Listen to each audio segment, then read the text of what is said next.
হচ্ছে কোন দেশে? আমাদের বাংলাদেশে খেলা হচ্ছে না। সবার প্রত্যেকটা মানুষই কিন্তু একটা না একটা টিম সাপোর্ট করে বিনোদনের জন্য। এই যে উস্কানিমূলক কথা যে যাই বলুক না বলুক, এই যে ছেলেটা প্রাণ দিয়েছে, প্রাণটা কি আর ফিরে আসবে? তার 3 মাসের বাবু আছে, বিয়ে করেছে বছর দেড়েক মতো। এই যে তার সংসার অনেক গরিব, দেখছেন তো বাড়িঘর নাই। তো এটা খেলার জায়গায় থাকবে। এই যে এখানে যে ব্রাজিল যে হারিয়ে গেছে, এখানে ব্রাজিল কোনো প্লেয়ারকে মারা গেছে বা মারা যাবে, আগামীতে চেষ্টা চালাবে। তো এর মানে এই না যে আমি আপনি জীবন দেবো, এটা কেমন একটা দিক না?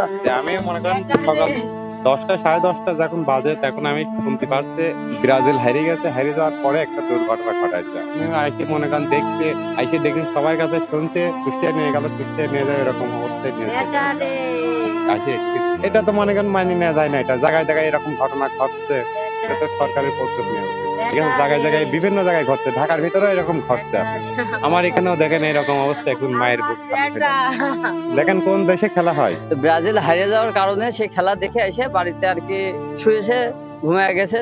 তার আরো 2 ভাইও ব্রাজিল, তারাও ঘুমাইছে বাড়িতে। তো সবাই ঘুমাইছে, ঘুমানোর পরে ঘুমের থেকে উঠে ওর শাশুড়ি আসছে যে দেখা করতে আসছে, বাড়িতে দেখা করতে আসছে। তো দেখা করতে আসার পরে এখন যায় দেখে ঘর লাগানো। কি ব্যাপার, ঘর লাগানো কেন? এখন সবাই চারদিক দিয়ে খোঁজ খবর জানলা দেখে যে ও হচ্ছে গলায় দড়ি দিতে। যতটুকু জানতে পারলাম যে ও ছিল ব্রাজিল সাপোর্টার, ব্রাজিলের সাপোর্ট করতো।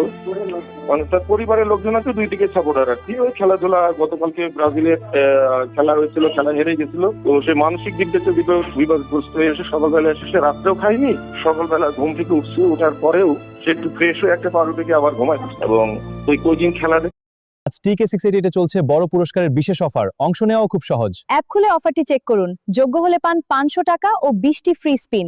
অফারটি সীমিত সময় ও নির্দিষ্ট ব্যবহারকারীদের জন্য। তাই দেরি নয়, এখনই TK680 অ্যাপ ডাউনলোড করে বিস্তারিত দেখুন। ভোরবেলা এসে ঘুমায় যাওয়ার পরে ভোরবেলা এসে আবার একটা রুটিনে ঘুমায় যাওয়ার